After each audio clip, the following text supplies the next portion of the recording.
Vamos estar orando aqui, intercedendo. Pode ficar de pé, intercedendo pela irmã Evelyn, que vai estar ministrando a palavra.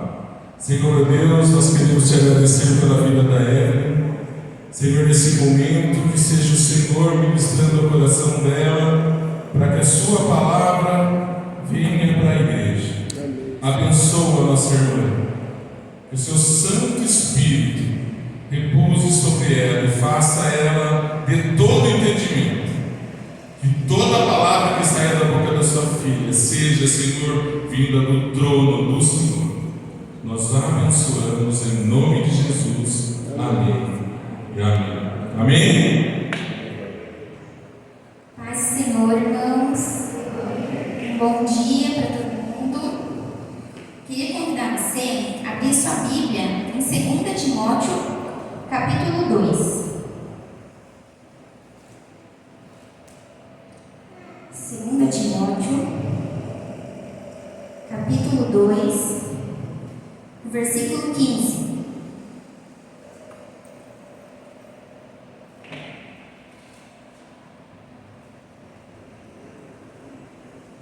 Diz assim: procure apresentar-se a Deus como um obreiro aprovado, como um obreiro de que não tem do que se envergonhar e que maneja corretamente a palavra da verdade.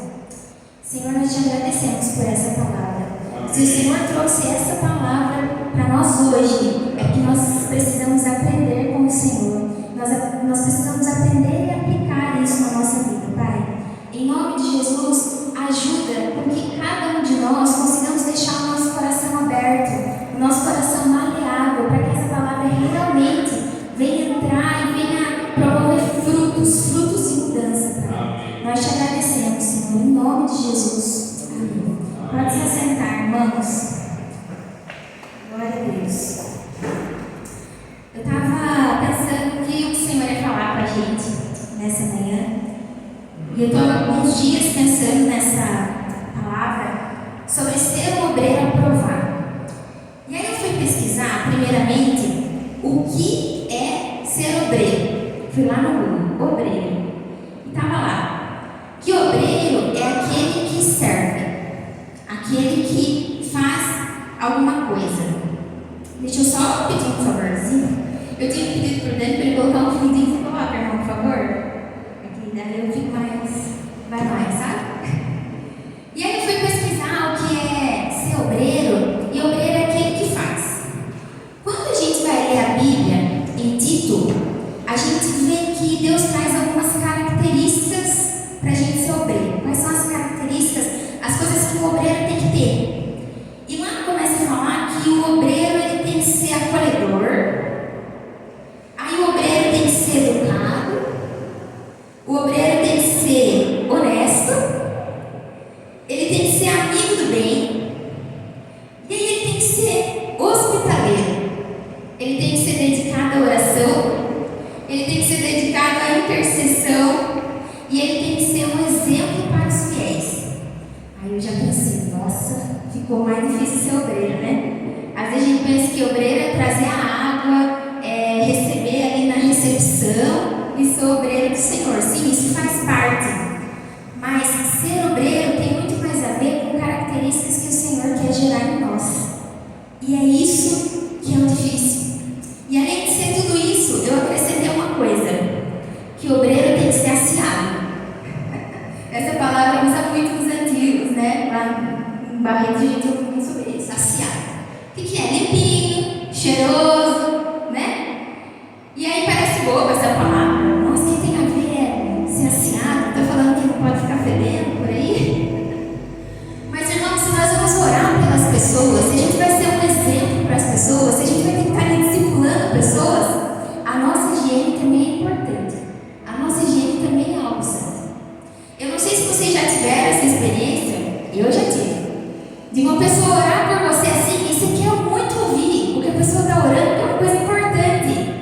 Mas ao mesmo tempo, está difícil ali respirar, está difícil ali se conter.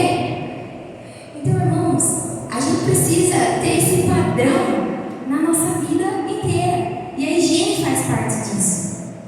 Quando a gente pensa aqui que Tito fala que não pode ser briguento,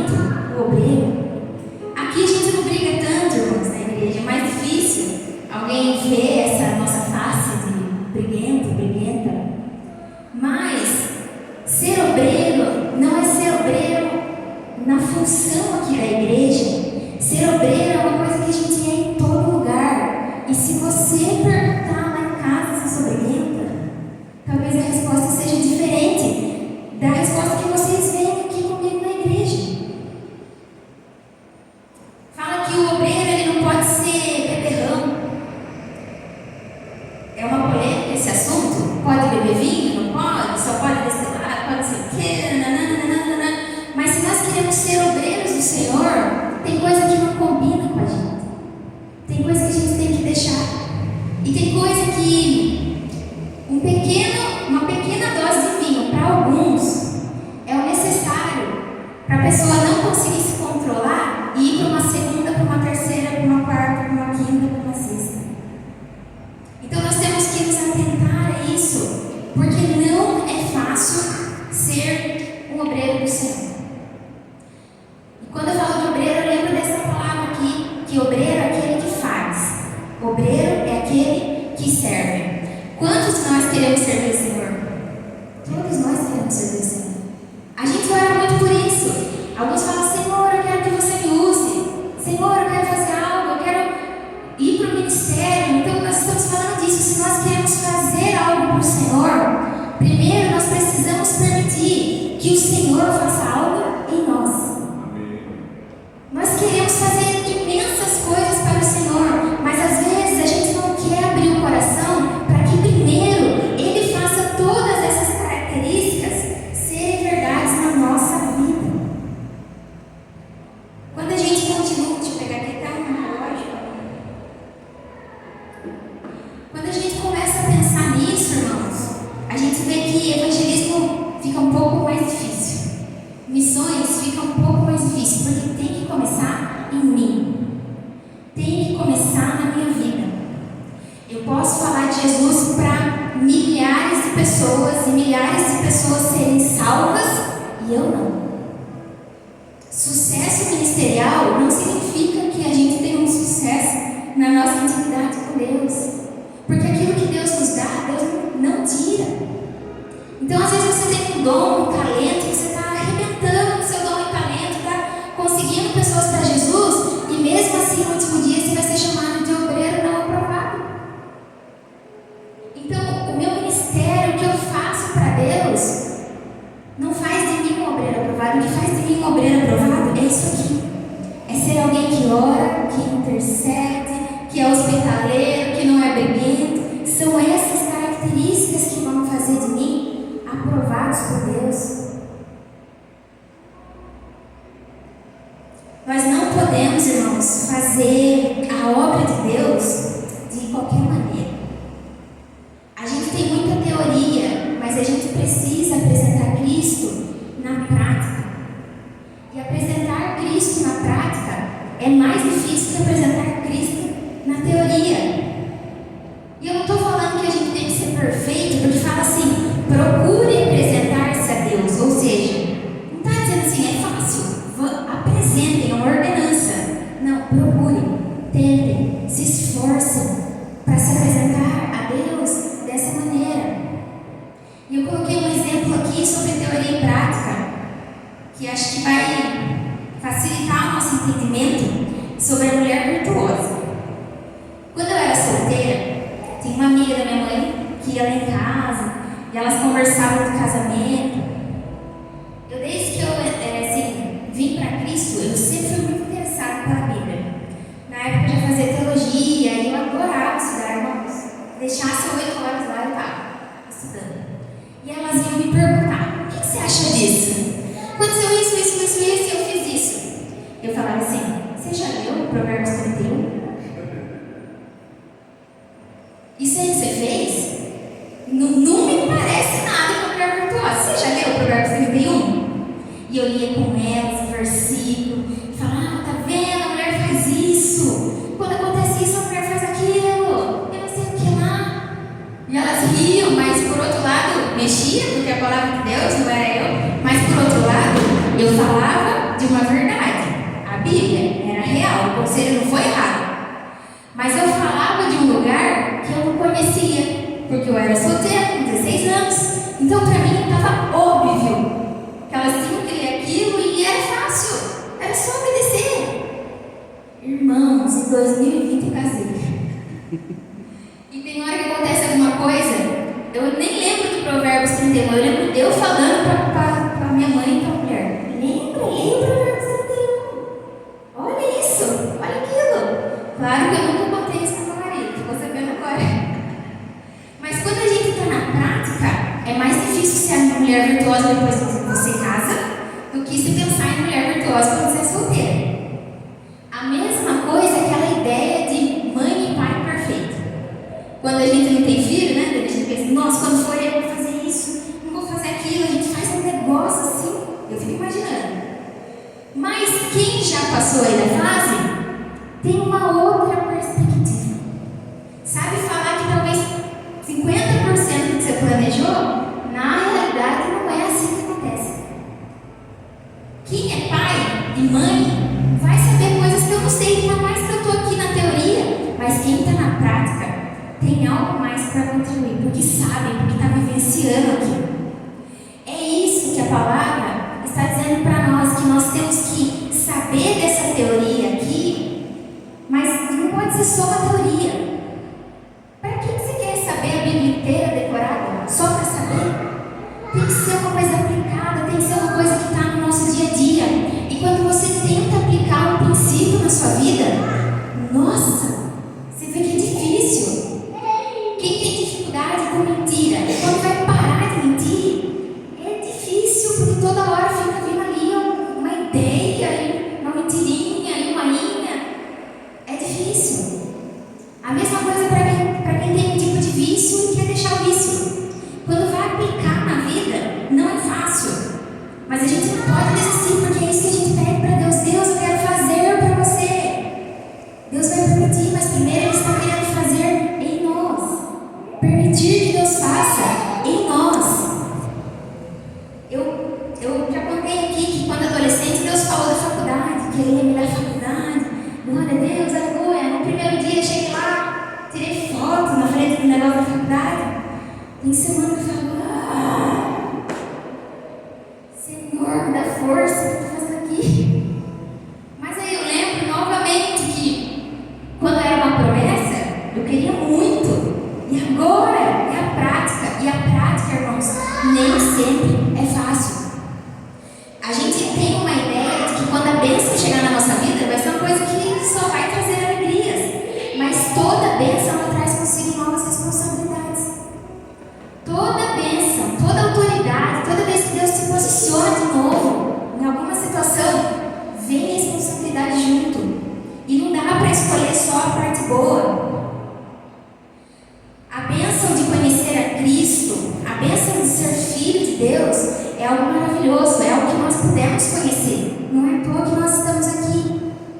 Mas com essa bênção, com essa salvação, vem uma questão: a gente não carrega mais o nosso nome. Agora a gente carrega o nome de Cristo. E não só de Cristo, irmãos. Quando você faz parte de uma comunidade, quando você faz parte de uma igreja, você passa a carregar o nome da sua igreja. Uma vez eu falei isso para o Bruno, que toda vez que eu vou ministrar em algum lugar, eu peço autorização. Tanto em todas as igrejas que eu já passei assim: pastor, tudo bem? Me chamaram para pregar em tal lugar. Tudo bem? Me dá a sua bênção? Eu já fiz isso várias vezes. Por quê? Porque quando eu vou em outro local, eu estou falando por mim mesma. Sou eu que estou lá, fui eu que fui convidada. Mas eu estou levando o nome de Cristo, estou levando o nome de uma igreja. Porque eu vou ter que falar, eu sou da igreja Videira. Então tudo que eu falo ali, se eu falar uma coisa errada, eles já sabem quem procurar. Vou procurar o pastor, e eu já falei com ele antes. Então assim, enquanto a gente está em uma família, a gente carrega um nome. É por isso que quando você faz um erro, você fica, nossa, mas a Roberta da igreja. Não é assim a Roberta. Não é Roberta da igreja. Aquela que fala de Deus. Por quê? Porque você não carrega mais só o seu nome. Você passa a carregar o nome de Cristo. E todas as suas ações, as pessoas vão associar a Cristo. E é aqui que é o porém, irmãos. Procura ser um obreiro aprovado, de que não tenha nada de que se envergonhar. Quando na minha vida existem coisas que são de se envergonhar, elas não envergonham só o meu nome. Elas envergonham o nome de Cristo. E elas envergonham o nome da comunidade que eu faço parte. É por isso que vem as polêmicas e todo mundo fica sabendo, fica aquela conversa, porque não é só mais eu. É a Evelyn de algum lugar. É a Evelyn de alguém. Quando eu cheguei na base, eu fui morar numa base missionária com 18 anos. E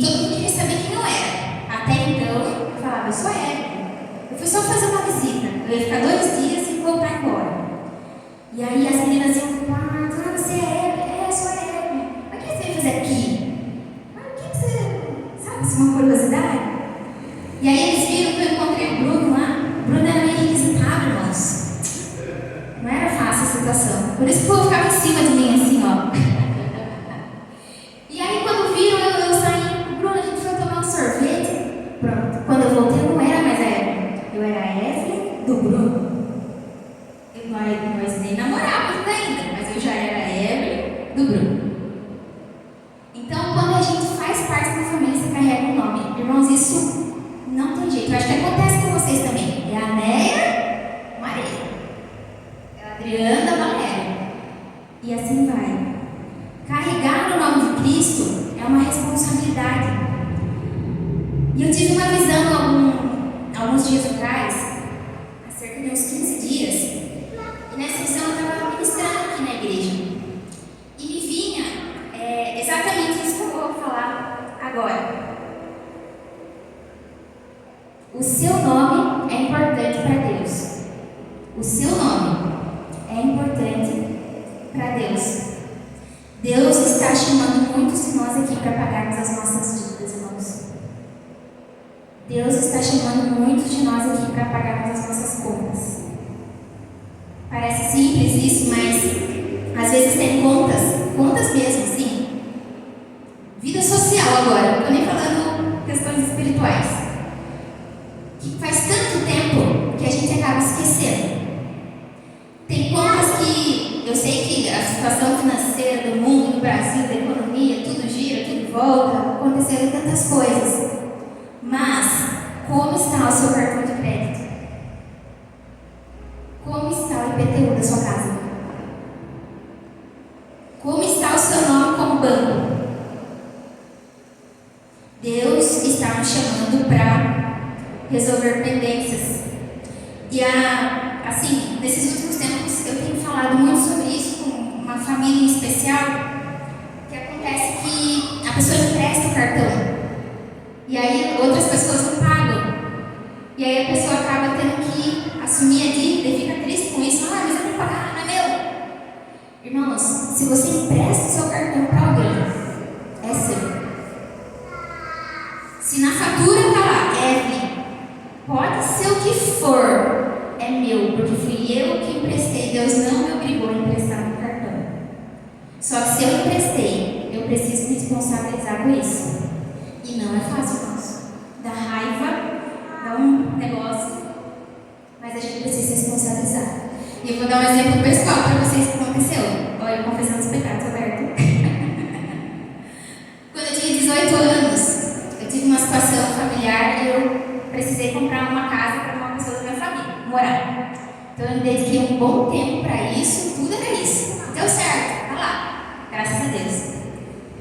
Aí, esses tempos atrás, os vizinhos começaram a me ligar por conta de vigilância sanitária, porque estava sujo. Aí eu falava assim, uai, bate lá, conversa com a pessoa mora lá, a pessoa não paga aluguel, não paga nada, então conversa lá. Mas eu já conversei, não sei o que, nós vamos fazer uma denúncia. Aí o negócio já gelou, né? Aí eu procurei um advogado. Falei, vou me preparar, vou fazer um contrato, dizendo assim, fulano não paga nada, tem direito de usar, porém qualquer coisa que acontecer, de multa, essas coisas, tem que ser do fulano. E eu falei com a minha amiga, quero um contrato assim, mas bem feito, assim, bem escrito. Aí ela falou assim pra mim, Evelyn, no documento da casa, até esqueci o nome agora, certidão, alguma coisa assim, registro, né? Tá o nome de quem? Ela falou assim, você deixou o nome dele? Eu falei, não, tá no meu. Então é seu. Tá no seu nome, a responsabilidade é sua, não tem como passar para outra pessoa. Eu falei, mas ele vai levar uma multa. E eu fui pesquisar a multa, irmãos, isso que é pior, a gente vai caçando coisa ali. Irmãos, eu quase desmaiei. Assim, se eu levasse essa multa, ia ser em torno de 5 a 7 mil para cima. E eu ficava, meu Senhor amado, se acontecer essa multa, ai meu Deus, o que eu fiz, o que eu faço? E eu falava com o Bruno, eu falava comigo, falei, ixi, já mandei uma carpinha, resolvi o problema, porque eu entendi que eu escolhi fazer isso há anos atrás. E agora qualquer coisa que venha acontecer lá, seja IPTU, embora eu não more, seja uma questão de limpeza, mas eu não moro, mas a pessoa não paga, eu pago aluguel, a pessoa não paga, mas está no meu nome. Eu fiz isso, irmãos, fui eu, e agora eu preciso honrar com isso para sempre. Você precisa honrar com as dívidas que são suas e com as dívidas que as pessoas fizeram no seu nome também, irmãos. Porque a gente precisa apresentar-se a Deus como um obreiro aprovado, de que não tem que se envergonhar. E eu quero falar uma coisa aqui que foi maravilhosa quando eu aprendi a primeira vez. Dívida é diferente de... Deixa eu ver o que eu escrevi aqui, me perdi. Dívida é diferente de compromisso financeiro. Por quê? Dívida tá lá. Eu não olho, eu não vejo, não tô nem aí, eu vou deixando, ninguém tá vendo. Isso é dívida. Compromisso financeiro é: eu estou devendo para o Dani R$7. Eu vou lá e falo assim: Dani, eu não tenho condições hoje de te dar R$1, mas vamos nos programar? Você consegue parcelar em 10 vezes? Melhor, 40 vezes? Eu posso te dar R$10 por semana? Se o Dani falar, ok, não é mais uma dívida, é um compromisso financeiro. Satanás não tem mais como achar brecha na minha vida por isso, porque eu fiz um compromisso financeiro com o Dani, eu não estou negando de pagar. É diferente de eu falar: Dani, eu devo para você, devo ou nego e pago quando não puder. Não, eu tenho um compromisso financeiro com ele. Só que, irmãos, quem dera fosse só dinheiro a nossa questão, né? E eu nem estou querendo dizer assim, não seja fiador de ninguém. Valdir, não estou dizendo isso. Valdir é corretor. Não, mas o que a Bíblia fala em Provérbios? Só seja fiador de alguém se você tiver como cobrir. Porque fiador é isso. O João vai morar fora, vai casar, e aí precisa de um fiador. Não pode ser o pai e a mãe e falar: seja minha fiadora. Eu só posso fazer isso pensando assim: se der ruim lá, eu que vou marcar isso pro João. Aí a Bíblia me libera para ser. Agora, caso eu não tenha, por exemplo, o João me pega, aí, sei lá, é um compromisso de R$5.000 por mês o aluguel dele, porque o João é chique, né? O João é fino. Ele não vai querer um aluguel de 300 a mais. Aí é um compromisso de R$5.000 por mês, ele me pede. Eu falo: João, sinto muito, porque se você não conseguir pagar um mês, meu Deus, eu tenho que vender um carro, uma moto, para me conseguir, então eu não consigo te cobrir. Então, para eu ser fiador de alguém, eu tenho que ganhar mais que a pessoa, para conseguir honrar os meus compromissos e o compromisso da pessoa também. Então, é pecado ser fiador? Não é pecado, você só tem que ver se as suas condições batem com aquilo, se você consegue cobrir, se a pessoa chegar a falhar. E aí é uma conversa dura essa nossa aqui, né, de dinheiro, de questões assim, mas isso é tão espiritual, irmãos, quanto a gente orar. Isso aqui é tão espiritual quanto a gente combinar um dia de intercessão.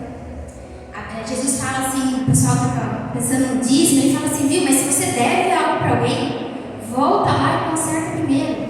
Então, pagar as nossas dívidas é tão importante quanto a gente ser dizimista e ofertante. Não dá para ser uma coisa só e a outra não.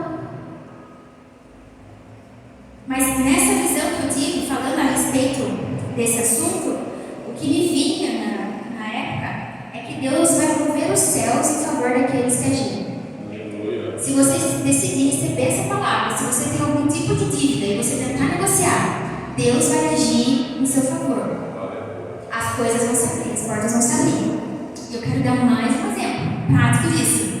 Eu devia um sorvete há anos. O que aconteceu?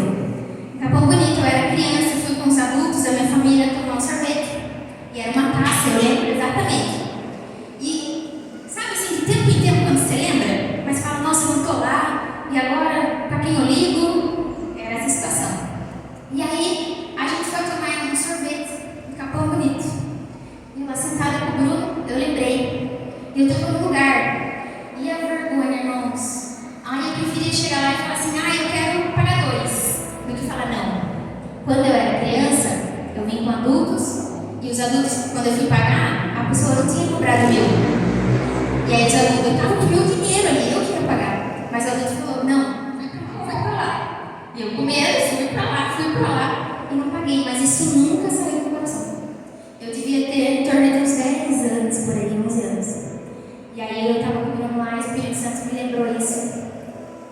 falei, pronto, vai ver uma coisa.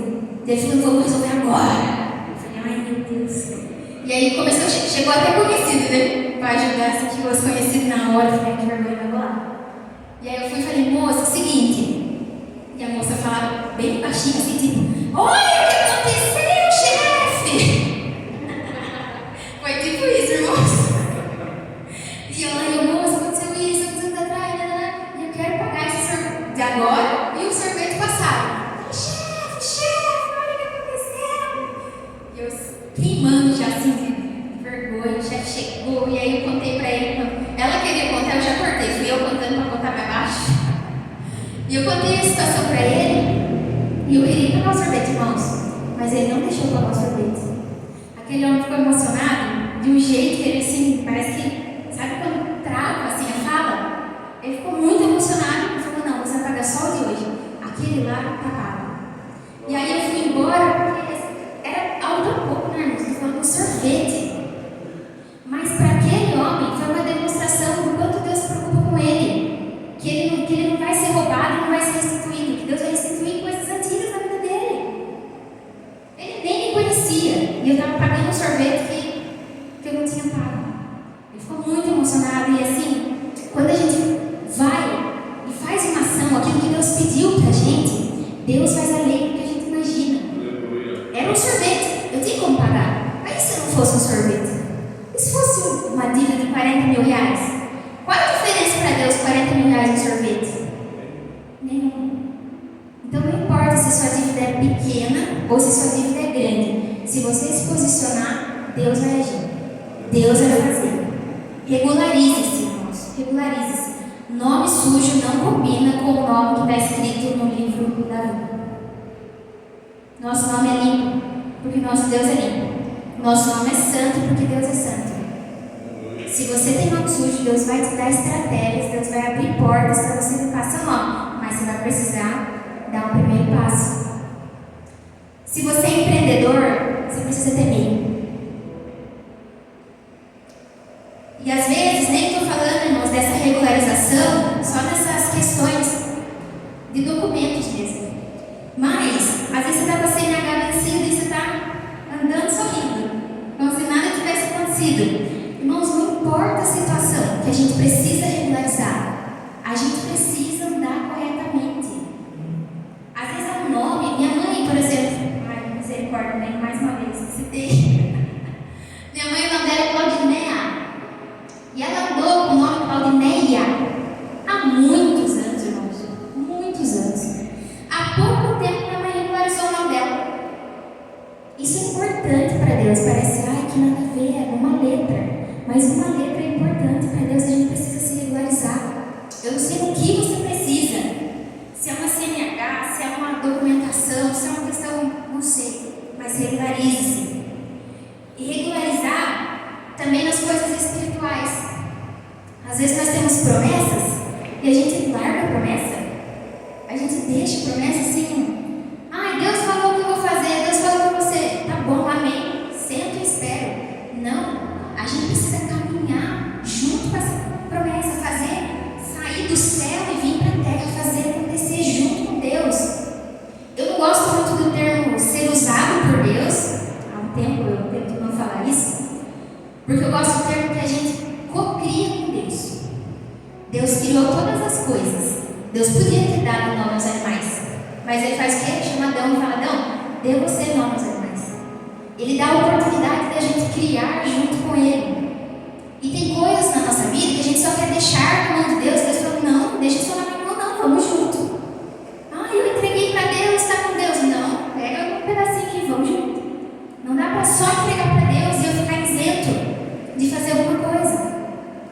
Irmãos, Deus também, nas coisas que Ele nos pede, às vezes tem burocracias também, nas coisas que Deus nos pede. Quando Deus pediu lá para o pessoal fazer o templo, pelo amor de Deus, até os tecidos, tinha tecido exato, a cor exata.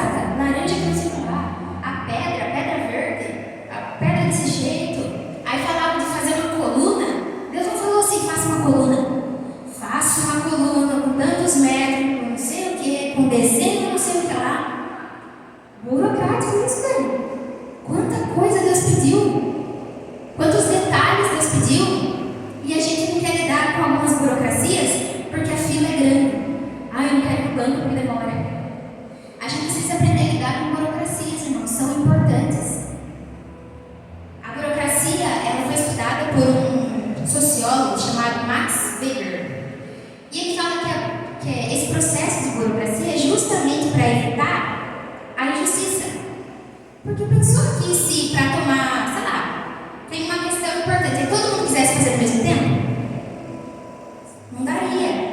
Então começou a burocracia. Olha, as grávidas têm um privilégio, podem passar primeiro. Quem está com criança pode vir primeiro. Começou a ser criado protocolo para a gente se organizar enquanto sociedade. Então é chato a burocracia, às vezes demora, tudo isso, mas a gente precisa fazer. Porque depois da burocracia vem o benefício. Abrir um MEI, às vezes é uma burocracia, mas se acontecer alguma coisa comigo, irmãos, por um tempo aí que o médico dizer, eu vou ter um benefício ali pagando se eu precisar, por exemplo, me afastar. É ruim no começo? É, mas me traz uma segurança. A gente precisa lidar com as nossas burocracias.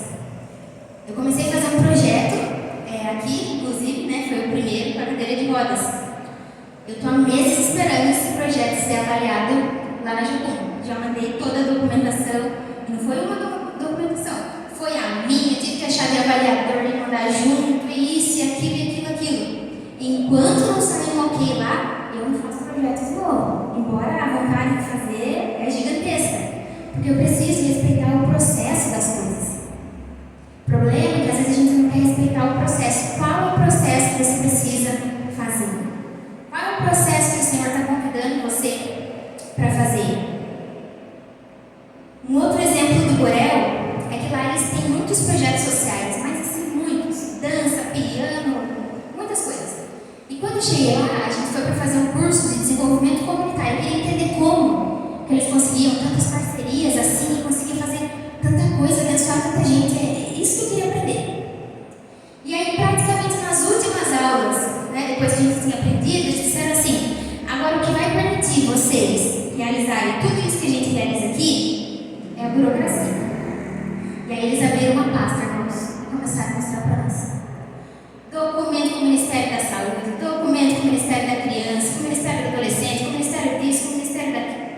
Meu Deus, era muito, muito papel. Eu já comecei a imaginar que trabalho isso vai dar. A hora que eu vi aquela pasta, parecia que os 3 meses de curso foi mais leve do que ver o tamanho daquela pasta. Porque a gente sabe que a burocracia vai tempo, vai paciência, mas eles só conseguem fazer tudo aquilo porque eles enfrentaram a burocracia.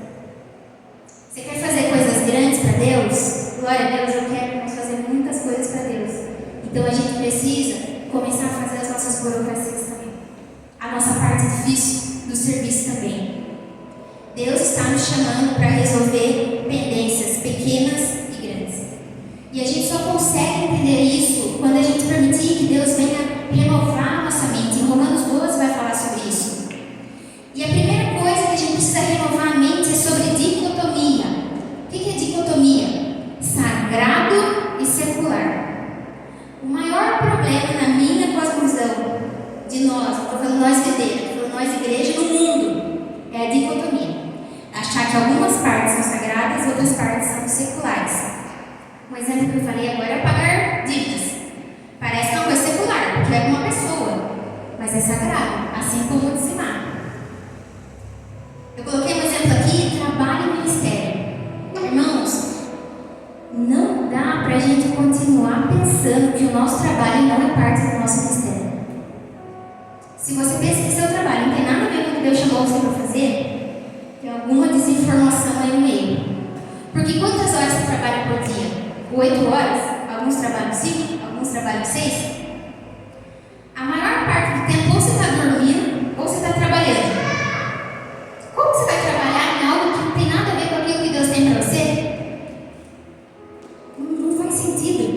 Se você tentar evangelizar que eu digo, só evangelizar, sem estar no trabalho, o mesmo tempo que você trabalha, você não vai ter tempo. Você nunca vai ter tempo para evangelizar o mesmo tempo que você usa trabalhando todos os dias. Porque Deus nos chamou para ser cristão, para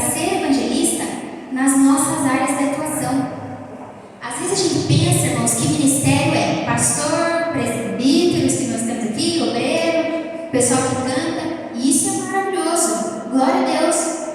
Nós estamos cuidando do corpo de Cristo, mas quem que não conhece Cristo aqui? Todo mundo conhece Cristo. Então a igreja é para o crescimento, é para o amadurecimento. Mas quem não conhece Cristo está onde? No seu trabalho. Está no ônibus que você pega quando você vai trabalhar. E eu quero dar uma dica para vocês que eu estou fazendo. Eu estou fazendo um estágio e surgiu a oportunidade de andar de ônibus. Aí pensei, imagina, vai 1 hora, sendo que de moto eu faço em 7 minutos. Não faz muito sentido, né? Mas eu falei, mas é grátis? Vai descontar? Não, tem alguma coisa aqui. E eu não estava tendo tempo para evangelismo, porque eu trabalhava em casa, ainda trabalho com joias, então eu trabalhava em casa, precisava sair. Meu evangelismo acabava sendo ali nos vizinhos, alguma coisa no bairro. Mas eu sentia falta de algo mais. E aí eu falei assim, Bruna, eu vou começar a ir de ônibus, porque daí eu vou ter 1 hora. Eu vou ter 1 hora sentando com alguém todo dia. 1 hora até a minha casa e 1 hora da minha casa até a faculdade. Agora eu evangelizo 2, 3 pessoas por dia. Quem senta do meu lado, pronto. É meu campo missionário. Se eu não estivesse dentro do ônibus, não seria possível isso, porque eu trabalho em casa. Então, assim, não é um momento, está marcado o horário para o evangelismo. Não, o evangelismo é durante o dia, é durante a nossa vida. É uma delícia quando a gente faz evangelismo todo mundo junto aqui na igreja, a gente vai junto. Mas se você acha que você evangelizando só com os irmãos aqui, você está cumprindo seu papel de discipulador, de ir, de pregar o evangelho? Não está. Porque eu vou falar a verdade, irmão, se a gente conseguir fazer isso 1 vez por mês, vão ser só 12 vezes no ano. Pensou em evangelizar só 12 vezes no ano? Com 365 dias? Então você pode falar de Cristo todo dia, no seu trabalho, com as pessoas que você convive. E esse é o nosso ministério, esse é o nosso chamado. Não é só aqui. E nós precisamos quebrar essa coisa de sagrado, secular, trabalho, ministério. Por exemplo, uma pessoa pode ser pastor. Pastor é pastor. Eu vou ficar mais fácil aqui. Pastor é pastor. Beleza. Mas ele trabalha no local. É legal ele ser pastor aqui. Glória a Deus, nos ajuda. Mas é muito legal se ele conseguir ser pastor onde ele trabalha. O nosso ministério não é só para a igreja. O nosso ministério é para fora. Agora eu vou te dar um exemplo. O João é presbítero. Em breve vai ser pastor, se Deus quiser. Já ouvimos muitas palavras sobre isso. Mesmo o João não sendo pastor agora, ele pode ser pastor aonde ele trabalha. Porque o que é ser pastor? É cuidar, é conversar, é se preocupar, é acolher. Ele pode exercer esse ministério mesmo que ele não recebeu a unção pastoral ainda. O problema é que a gente pensa, primeiro eu tenho que receber a unção aqui, o óleo, e aí depois eu vou ser. Vou dar uma coisa para vocês. Desde os meus 18 fui embora, na casa dos meus pais, eu queria missões. Meu coração queimava por missões, eu queria missões. Não voltei até agora, vou fazer 25, vou voltar mais, agora casei, né? Glória a Deus. Mas, tanto eu quanto o Bruno, às vezes a gente é chamado de missionários pelos locais. Mas é porque a gente acredita em missões, a gente gosta de missões, a gente foi treinado para missões, mas a gente não é missionário. Ninguém foi lá e falou, vem Bruno, eu vou jogar óleo na sua cabeça, agora você é missionário. Não. Imagina se a gente ficar esperando isso para fazer alguma coisa para Deus. Meu Deus, eu já tinha perdido uns bons anos. Então você não precisa receber um óleo, uma unção, um reconhecimento para você poder fazer o seu ministério. Trabalha na escola, seja um pastor na escola. Mas eu não sou pastor, eu sou evangelista. Saia na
e entrar nisso, viver isso. Mas eu não posso querer chegar em alguém que nem conhece a Cristo e querer que a pessoa corrija a sua vida conforme a Bíblia. Porque a Bíblia, os mandamentos são para nós, para os amigos de Deus. No final do versículo, para finalizar, fala assim: um obreiro aprovado, que não tem que se envergonhar e que maneja bem a palavra. O que é manejar? Que dirige bem a palavra, que faz um bom uso da palavra. Irmãos, a falta de manejo da palavra, a falta de conhecer isso aqui, estudar, traz coisas horrorosas para a nossa vida. Uma delas, você tem que se contentar a acreditar no que o outro te conta. Foi uma pessoa lá que falou que Moisés não abriu o mar, abriu o vento. Se você não conhece, você vai acreditar. Nossa, sempre ouvi que foi o mar, mas agora eu vi que foi o vento. E você vai levar essa heresia com você. Tem um versículo que fala assim que... Tem versículo não, tem um ditado que não cai uma folha da árvore se Deus não quiser. Já ouviu isso? E você já ouviu falar que isso é um versículo? Onde?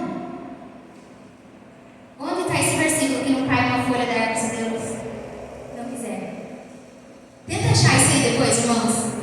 Se a gente não manejar isso aqui bem, a gente começa a pegar ditados populares e falar que tem um versículo que fala sobre isso. Pode ter de outras maneiras? Pode, mas desse jeito, a folha, procura, irmãos, ver se a gente acha. Quando eu vi isso também, fiquei, nossa, não acredito, eu também achei que tinha, que a folha. Então, assim, se a gente não maneja bem, você tem que acreditar no que o outro te fala, e às vezes o que o outro fala está viajando na batatinha, e você vai acreditar nisso, irmãos. Se você não ler a palavra, não manejar isso aqui bem, você vai culpar Satanás. Fez sol demais, é o calor do inferno. Fez frio, é o capeta me pedindo ir para a igreja. Aconteceu isso, foi o Satanás. Meu Deus do céu, deixa Satanás em paz, irmãos. Ele já tem um destino certo aí. Sabe, nem tudo é Satanás. Acontece uma coisa ruim, Satanás, inimigo, empecilho, levante. Meu Deus do céu. E os dias maus que Jesus falou? Aí não pode, não entra, que é os dias maus, é sempre Satanás. Então quando a gente não lê, a gente começa a culpar. E às vezes não culpa só Satanás, não, começa a culpar Deus também. Deus não fez isso por mim, Deus falou, Deus isso, Deus aquilo, de coisas que Deus nem falou. Se a gente não lê essa Bíblia, a gente começa uma coisa perigosa também, a querer mergulhar no espiritual, quando na verdade é um emocional. Irmãos, nós temos que tomar cuidado com isso.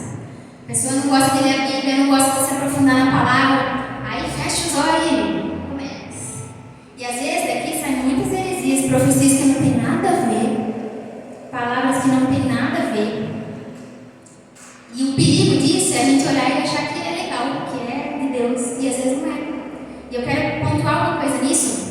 Eu vi um vídeo esses tempos atrás de um cara lá, um pregador, jovem assim, e começou, ele falava, glória a Deus, cada um tem sua liberdade, glória a Deus. Mas ele pegou e levantou a perna em cima do culto, como se fossem umas danças muito estranhas, assim, um negócio que não descia, irmãos. Por quê? Porque se a gente deixar ir para esse lado espiritual, que muitas vezes é mais emocional que espiritual, a gente esquece que a Bíblia fala que tem que ter ordem e decência. Se não tem ordem e não tem decência, esse espírito aí pode ser espírito, sem ser o de Deus. E aí eu achei legal que o pastor da igreja foi lá, pegou o microfone do cara, fez o cara sentar e sair do culto e pregou a palavra. Porque é isso, se você deixar a coisa, vai para um lado que não está enraizado na palavra. E se aquele pastor não tivesse discernimento que aquilo não era de Deus e deixasse a coisa fluir? O quanto isso poderia ter prejudicado na igreja? Um outro exemplo também sobre isso. Eu fui evangelizar na Colômbia, fiquei cerca de 2 meses lá com uma equipe de missionários. A gente estava treinando eles. Nessa cidade que a gente foi, não tinha mesmo, assim, as pessoas não tinham conhecimento de Cristo, não sabiam. Se perguntava de Davi para as crianças, era assustador. Você fala da história de Davi, eles... Salomão, nada, não sabia. Você falava o nome de Jesus, já era raro assim que sabia alguma coisa. E foi um certo pastor lá, cheio de dons de outro país, e ele falava que ele ia curar todas as mulheres e todas as meninas de depressão, de várias coisas. Era uma cidade pobre, então assim,